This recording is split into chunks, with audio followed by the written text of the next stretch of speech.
I personally am very lucky in that respect that I really don't suffer for anything. So it's been like that all my life, luckily. So for an average case like this, how long would I have to take the drops?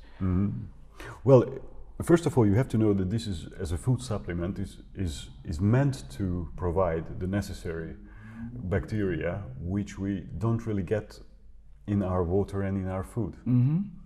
The problem is with our food and with our water is that since we buy, we don't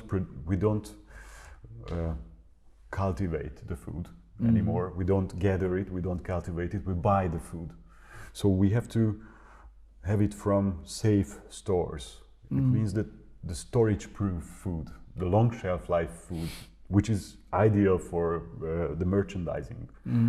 And therefore it is very good for the profit, but it is very difficult to digest because it does not contain the necessary natural bacteria that's supposed to digest different types of food.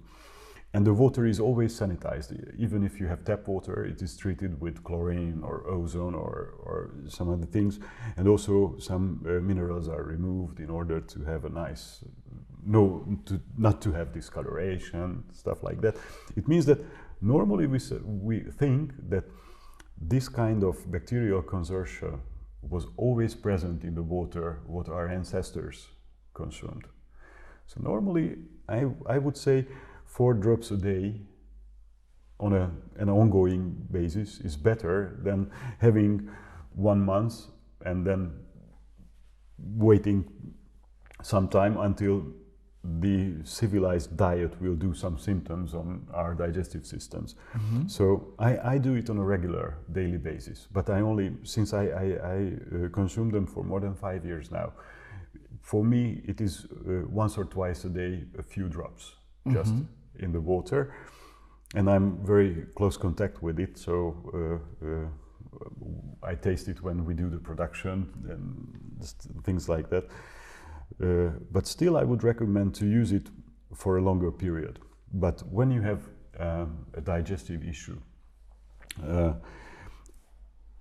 digestive issues are always concerned to have a dysbiotic condition. I mean, the bacteria are not in the balance. It is not in the symbiosis or not in favor of a long-term health. So then it needs to be consumed at least 3 months. And there are 2 key seasons in a year. In the autumn, fall, and the spring, when the climate changes, the diet is changing.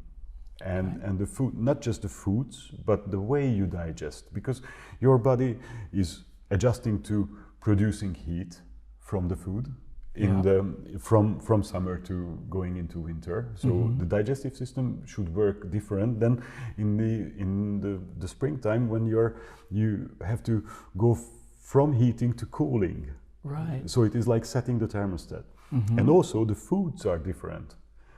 The food stuff is traveling much more in the winter, because if you eat any kind of vegetables, it means that it has to last for longer. Not seasonal, locally grown food stuff is mainly the fresh vegetables are not ready.